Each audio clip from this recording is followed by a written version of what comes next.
Ernakulam parliament മണ്ഡലത്തിന്റെ ഹൃദയത്തിലൂടെയാണ് യാത്ര. ഈ മെട്രോ പോലെ തന്നെ വളരെ ഫാസ്റ്റാണ് കേട്ടോ ഇവിടുത്തെ ലൈഫും.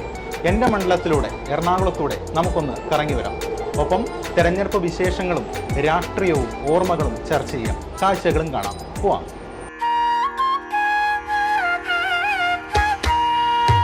എൻ്റെ നാടാണ് നെട്ടൂര്.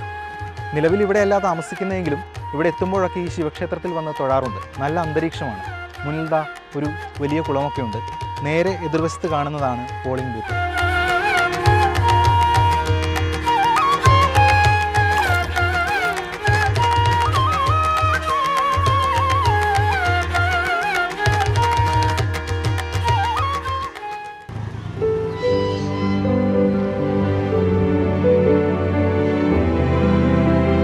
നെട്ടൂർ SVUP സ്കൂൾ ഈ നാട്ടിലെ പഴയൊരു സ്കൂളാണ്. കാർന്നോന്മാരൊക്കെ പഠിച്ചിരുന്ന ഒരു സ്കൂള്.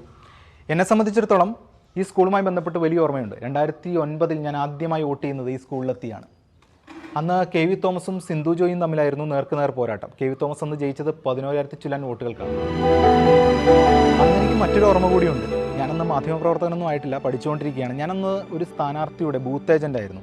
അപ്പോൾ നമ്മൾ രാവിലെ തന്നെ ഇവിടെ എത്തണം, പുറത്തേക്ക് പോകാൻ കഴിയില്ല, ഭക്ഷണമൊക്കെ ഇവിടെ കൊണ്ടുവരും. അങ്ങനെ ഒരു ഓർമ്മയായിരുന്നു. അപ്പോൾ എല്ലാവരും ഉണ്ടായിരുന്നു. വിവിധ രാഷ്ട്രീയത്തിൽപ്പെട്ടവരുണ്ടായിരുന്നെങ്കിലും എല്ലാവരും തമ്മിൽ നല്ല സൗഹൃദമായിരുന്നു. രാഗിൻ എന്താണ് തോമസേടാ എന്നുണ്ട്? എത്ര വാർത്തയിലൊക്കെ കാണാറുണ്ട്, പൊളിയായിട്ടുണ്ട് പരിപാടികളൊക്കെ.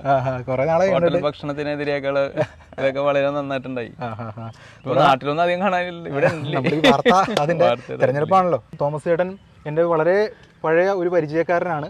അതോടൊപ്പം തന്നെ ഒരു പൊതുപ്രവർത്തകനാണ്. എല്ലാ ജനകീയ വിഷയങ്ങളിലൊക്കെ ഇടപെടുന്ന ഒരു വ്യക്തിയുമാണ്. ഇവിടെ തന്നെ കുടിവെള്ളത്തിന്റെ ഒക്കെ പ്രശ്നം ഉണ്ടായിരുന്നപ്പോൾ ഒരു 1.5 മാസമാണ് നമ്മുടെ പ്രദേശത്ത് വെള്ളമില്ല. ശരിയാന്ന്.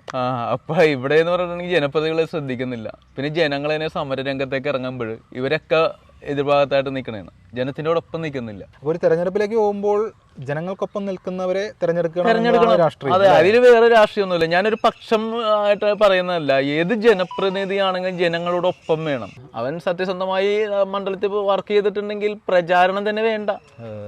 ജനകീയ വിഷയങ്ങളിൽ ഇടപെടൽ വീണ്ടും തുടരട്ടെ.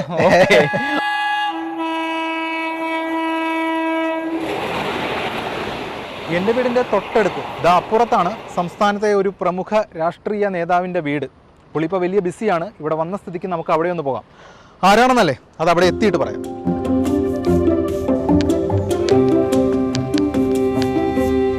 ഇതാണ് പ്രതിപക്ഷ നേതാവ് VD സതീശൻ്റെ തറവാട്. പുള്ളി പറവൂരുകാരനല്ല, നെട്ടൂരുകാരനാണ്. മത്സരിക്കാൻ വേണ്ടി അവിടെ പോയതാണ്. ചേട്ടാ നമസ്കാരം. എന്നാ മനസ്സിലായോ? മനസ്സിലായോ. ഇത് സതീശൻ ചേട്ടൻ്റെ ചേട്ടനാണ് അല്ലേ? രണ്ടാമത്തെ ആള്. പലർക്കും അറിയില്ല സതീശൻ ചേട്ടൻ്റെ വീട് ഇവിടെയാണെന്ന്. ഇവിടെ ഇപ്പോൾ ആരൊക്കെയാണ് താമസിക്കുന്നത്? ഇവിടെ അനിയനപ്പുറത്ത്, പെങ്ങളിവിടെ, ചേട്ടനപ്പുറത്ത്, ഞാനിപ്പുറത്ത്. എല്ലാ സഹോദരന്മാരും ഒരുമിച്ചാണ്. ഞങ്ങൾ 4 പേര് ഒരുമിച്ച്, സതീശൻ മാത്രം പുറത്ത്. സതീശൻ ചേട്ടൻ എന്നാ അങ്ങോട്ട് പോയത്? അപ്പോൾ അത് തെരഞ്ഞെടുപ്പൊക്കെ കഴിഞ്ഞിട്ടാണ് അവിടെ സെറ്റിൽ ചെയ്തത്. അതൊരു ഇവിടെ ആയിരുന്നല്ലേ? ചെറുപ്പം തൊട്ടേ രാഷ്ട്രീയം അങ്ങനെ ഒരു ഇതായിരുന്നു. പുള്ളി ഞങ്ങളൊക്കെ തുടങ്ങിക്കഴിഞ്ഞാണ് പുള്ളി തുടങ്ങിയത്. ബാക്കി എല്ലാവരും ഇവിടെ, പുള്ളി മാത്രം അവിടെ. ഒരു വിഷമമുണ്ടോ? വിഷമമുണ്ട്. എന്നാലും എന്തുണ്ടെങ്കിലും ഓടി വരും. നാട്ടിലൊക്കെ എന്തുണ്ട് വിശേഷം? നാടൊക്കെ ഒരുപാട് മാറിയല്ല? നാട് നമ്മുടെ ഒരുപാട് മാറിയില്ല. നമുക്ക് 2 പാലം വന്ന്.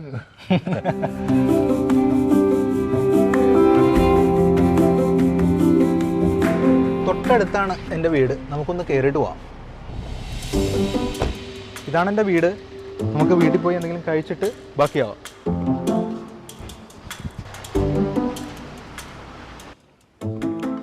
വീട്ടിൽ ഞങ്ങൾ രാഷ്ട്രീയം സംസാരിക്കാറുണ്ട്. നല്ല തർക്കങ്ങളും ഉണ്ടാവാറുണ്ട്. അച്ഛൻ CPM പഴയ ഒരു പഞ്ചായത്ത് മെമ്പറാണ്. കട്ട പാർട്ടിയാണ്. ഇപ്രാവശ്യം എന്താ CPM സാധ്യത? എങ്ങനെയാണ്? CPM നേട്ടമുണ്ടാവും.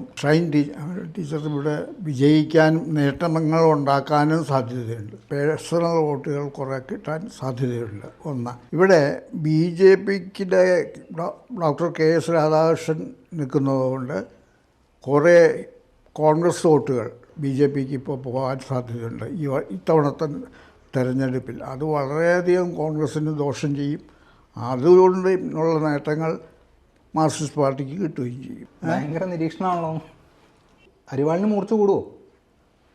അരിവാളിന് മൂർച്ച കൂടാനാണ് സാധ്യത. കൂടണം. CPM നല്ല പ്രവർത്തനമാണോ? CPM നല്ല പ്രവർത്തനമാണ്. പ്രത്യേകിച്ച് ചെറുപ്പക്കാരിൽ നല്ലൊരു വിഭാഗം പാർട്ടിയിൽ നിൽക്കുന്നുണ്ടെന്നാണ് എൻ്റെ അറിവ്. കേരളത്തിൽ പെൻഷൻ കിട്ടാതൊക്കെ പ്രശ്നമാണെന്നാണല്ലോ. ഉണ്ട്, ക്ഷേമ പെൻഷൻ്റെ പ്രശ്നങ്ങളുണ്ട്. അതൊക്കെ വരില്ലേ വോട്ടിലേക്ക്? സാധാരണക്കാരനുമായിട്ട് ഇടപെടാനും എല്ലാ കാര്യങ്ങളും നോക്കാനും അവർ തന്നെയുള്ളൂ. CPM ചിഹ്നം പിന്നെ പോവില്ല എന്നാണ് വിശ്വസിക്കുന്നത്.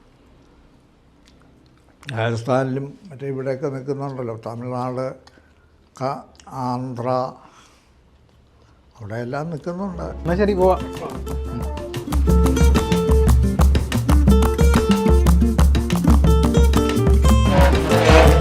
ഇത് മരടിൽ എല്ലാവരും ഒത്തുകൂടുന്ന ഒരു കേന്ദ്രമാണ്. കളിയും കാര്യവും ഒക്കെയായി നമുക്ക് അങ്ങോട്ട് പോകാം. നമ്മുടെ കുറച്ച് സുഹൃത്തുക്കൾ അവിടെ ഉണ്ട്. കലാകാരൻ കേട്ടോ, എന്താ സംഭവിക്കാൻ ഇവിടെ? നമ്മളിവിടെ ഹൈബ്രിഡിന് വേണ്ടി നല്ല രീതിയിൽ പ്രവർത്തനം നടത്തുന്നുണ്ട്. ഒരു 12 ലക്ഷം വോട്ടുണ്ടായിരുന്ന സമയത്ത് നമുക്ക് ഭൂരിപക്ഷം 1.32-40 അടുത്തുണ്ടായിരുന്നു. ഇപ്പോൾ പുതിയ കുട്ടികളുടെ കുറേ വോട്ടും കൂടി ശേഖരിച്ച് നമുക്കൊരു 1.5-2 ലക്ഷം വോട്ട് നമുക്ക് ഭൂരിപക്ഷം കിട്ടുമെന്നാണ് നമ്മൾ പ്രതീക്ഷിക്കുന്നത്. ഇതാണോ കോൺഗ്രസിൻ്റെ വാർ റൂം എന്ന് വേണമെങ്കിൽ പറയാം. തൊട്ടടുത്ത നമ്മളുടെ മണ്ഡലം കമ്മിറ്റി ഓഫീസാണ് തൊട്ടടുത്ത്. വിളിച്ചാൽ വെളിപ്പുറത്ത് ഒരാളെന്ന് പറഞ്ഞാൽ ഞങ്ങളിവിടെ ഉണ്ട്. വിളി വന്നാൽ നടക്കും. അപ്പോൾ ഇത്തരം സമയങ്ങളിൽ, ഒഴിവ് സമയങ്ങളിൽ ഒരു കരുക്കൾ നീക്കം 18ാം ലോക്സഭയുടെ 18 അടവുകളിൽ ഞങ്ങൾ പയറ്റണം. അതിൻ്റെ അകത്തിട്ട് ശരി, ഞങ്ങൾ തെളിയും. ഇതിലേതാ ഹൈബി? അതിപ്പോൾ നമ്മൾ രാജാവിനെ സംരക്ഷിക്കണമല്ലോ. രാജാവാണ് ഹൈബി. അതെ, ഇവിടുത്തെ എറണാകുളത്തിൻ്റെ മണ്ഡലമാണ് നടന്നുകൊണ്ടിരിക്കുന്നത്. നിങ്ങൾ ഇതൊക്കെ ആയിരിക്കും മുന്നണി പോരാളികൾ, പടയാളികളാണ്. നമ്മൾ സംരക്ഷിക്കും. ഇടതുപക്ഷ ഇപ്രാവശ്യം വലിയ പ്രതീക്ഷകളൊക്കെ ഉണ്ട്. എൻ്റെ ടീച്ചറാണെന്നൊക്കെ പറയുന്നുണ്ട്. നമുക്കത് വിഷയമൊന്നുമില്ല. അതിന് എറണാകുളത്തിന് അഭിമാനം വന്ന ടി രാജു വന്ന് രാജ്യസഭ വലിയ MP ആണെന്ന് പറഞ്ഞിട്ട് നമുക്കൊന്നും ഒരു കുഴപ്പമുണ്ടായിരുന്നില്ല. വേറൊരു കാര്യം ചോദിക്കട്ടെ, ഈ കൂട്ടത്തിൽ ആരെങ്കിലും മറുകണ്ഠം ചാടാൻ സാധ്യതയുണ്ട്? ഇപ്പോൾ ദേശീയ തലത്തിലൊക്കെ ഒരുപാട് പേര് മറുകണ്ഠം ചാടുന്നുണ്ട്. ആരും പോകില്ല. മരുടൊക്കെ ഭദ്രമാണ്. നമ്മളെല്ലാവരും കോൺഗ്രസ്, ചേർത്ത് പിടിക്കണം എല്ലാവരെയും. എന്നിട്ട് പിന്നെ കഴിഞ്ഞ ദിവസം കല്യാണത്തിന് ഉണ്ണികൃഷ്ണന്റെ വീട്ടിൽ ക്യാമറയായിട്ട് നടക്കുന്ന. അപ്പൊ എന്തായാലും കരുനീക്കങ്ങളൊക്കെ ശക്തമായിട്ട് നടക്കട്ടെ. അപ്പൊ ഞങ്ങൾ എല്ലാവിധ സഹകരണങ്ങളും പ്രതീക്ഷയുണ്ട്. നിർത്തുന്നു. നന്ദി, നമസ്കാരം, ജയ് ഹിന്ദ്. ശരി. ഈ സ്ഥലം ഏതാണെന്ന് മനസ്സിലായോ?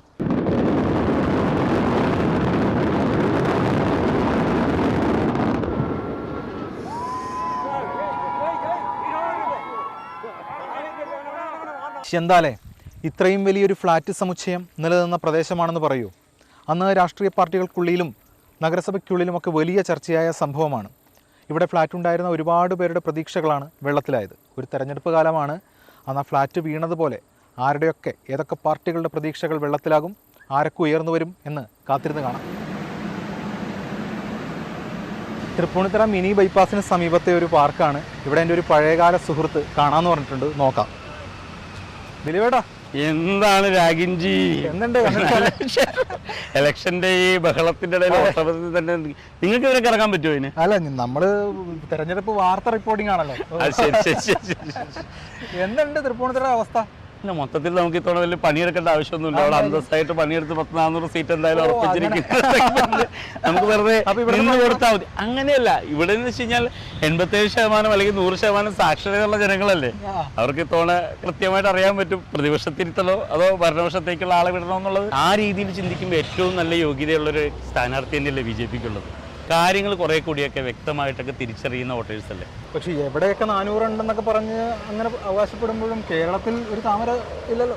കേരളത്തിൽ ഞാൻ അതല്ല പറഞ്ഞത്, ഈ കേരളത്തിൽ ആദ്യം നമ്മൾ സംസാരിച്ചപ്പോൾ ഇത് കാസർഗോഡ് മാത്രമുള്ളൊരു പാർട്ടിയാണ്, പിന്നീട് ഇത് തിരുവനന്തപുരത്ത് മാത്രമുള്ളൊരു പാർട്ടിയാണ്. ഇപ്പോൾ എനിക്ക് തോന്നുന്നു കേരളത്തിൻ്റെ ഒരു ഒട്ടുമുക്കാൽ ഭാഗങ്ങളിലുമൊക്കെ നമ്മളിപ്പോൾ പത്തനംതിട്ട ആയിക്കോട്ടെ, അല്ലെങ്കിൽ ഇപ്പോൾ തിരുവനന്തപുരത്തായിക്കോട്ടെ, അല്ലെങ്കിൽ തൃശ്ശൂരായിക്കോട്ടെയൊക്കെ ത്രികോണ മത്സരം എന്ന് അവർ തന്നെ നമ്മളോട് പറയപ്പെടുന്നുണ്ടെന്ന് പറഞ്ഞാൽ അവിടെ അത്തരത്തിലുള്ള മത്സരം നടക്കുന്നുണ്ടെന്നല്ലേ. ഇപ്പൊ എന്താ പരിപാടി? പാർട്ടി ചുമതല ഉണ്ടോ? ഇല്ല, ചുമതലകളൊന്നുമില്ല. നമ്മൾ ജോലിയും ഇതൊക്കെ ആയിട്ട് നിൽക്കുന്നു എന്നുള്ളൂ. പഴയ ആൾക്കാരെ കാണാറുണ്ട്. തീർച്ചയായിട്ടും എല്ലാവരും ഉണ്ട്. സത്യത്തിൽ ഈ ഇലക്ഷൻ സമയം വരുമ്പോൾ എല്ലാവരും മാളത്തിൽ നിന്ന് ചാടി എഴുന്നേറ്റ് പുറത്ത് സജീവമാവുന്ന ഒരു പ്രവൃത്തിയുണ്ട്. എന്തായാലും നമ്മുടെ യാത്രകളും പ്രകടനങ്ങളൊക്കെ നടക്കട്ടെ. Bye, thank U.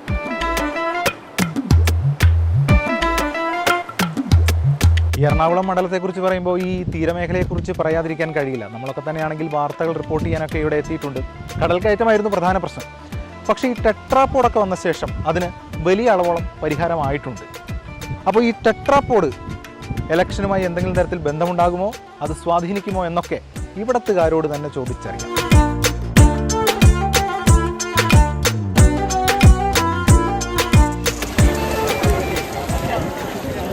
ചേട്ടാ ആ അതെ ഇപ്പൊ ടെട്രാപോഡൊക്കെ വന്നിട്ട് ഇപ്പൊ എങ്ങനെയുണ്ട്? എത്ര പ്രാവശ്യം വന്നേക്കാം നമ്മുടെ ഇവിടെ റിപ്പോർട്ട് ചെയ്യാൻ വേണ്ടി. കടൽക്ഷോഭം എന്ന് പറയുമ്പോൾ ഇപ്പം നമ്മൾ നിൽക്കുന്ന സ്ഥലം തന്നെ കടൽ കയറിയ സ്ഥലമാണ്. അപ്പോൾ ഇതിൻ്റെ ഒരു വരവോടുകൂടി ഇവിടുത്തെ ജനങ്ങൾക്ക് സുരക്ഷിതരായി ഞങ്ങളെല്ലാവരും ഭയമില്ലാതെ രാത്രി കിടന്നുറങ്ങാൻ സാധിക്കുന്നുണ്ട്. കാരണം ഇപ്പോൾ ഈ കഴിഞ്ഞ ഒരു കള്ളക്കടൽ വന്നെന്ന് പറഞ്ഞിട്ട് പോലും നമുക്കത് എഫക്ട് ചെയ്തില്ല. തെരഞ്ഞെടുപ്പിൽ ഒരു ചർച്ചയാണോ എങ്ങനെയാ? അപ്പോൾ തെരഞ്ഞെടുപ്പിൽ ഇതൊരു വലിയൊരു ചർച്ച തന്നെയാണ്. വർഷങ്ങളായിട്ട് ചെല്ലാനത്തുകാരുടെ ആവശ്യമായിരുന്നു. പല പല ഗവൺമെൻറ്റുകൾ മാറി ഇപ്പോൾ വന്ന ഗവൺമെൻറ് പുതുതായിട്ട് തീരുമാനം ആ ഒരു ശങ്കുറപ്പോടെ എടുത്തത് വളരെ ഗുണത്തിൽ ചെയ്തിട്ടുണ്ട്. ആ ഒരു ഗുണം ചിലപ്പോൾ തീരപ്രദേശത്ത് നിന്ന് കിട്ടാൻ ആർക്ക് കിട്ടും? അത് ഞാൻ പറഞ്ഞപ്പോൾ മനസ്സിലായില്ല. LDF കിട്ടാൻ സാധ്യത ഉണ്ടാവുന്നുണ്ട്. അപ്പോൾ നല്ല ചാളായി പോകുന്നുണ്ട് പെടക്കാളെ. പോയി വന്നാൽ കണ്ടിട്ട് പോവാം. ശരി ശരി ശരി ഓക്കെ ഓക്കെ. അപ്പോൾ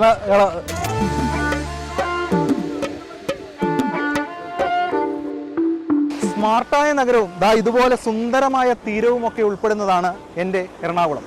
കുറച്ച് സുഹൃത്തുക്കളെ കണ്ടു, സന്തോഷം. എല്ലാവർക്കും രാഷ്ട്രീയമുണ്ടെങ്കിലും ഞാൻ പറയും എറണാകുളത്ത് സൗഹൃദത്തിനാണ് മേൽക്കൈ എന്ന്. അപ്പോൾ ഈ യാത്ര അവസാനിപ്പിക്കുകയാണ്.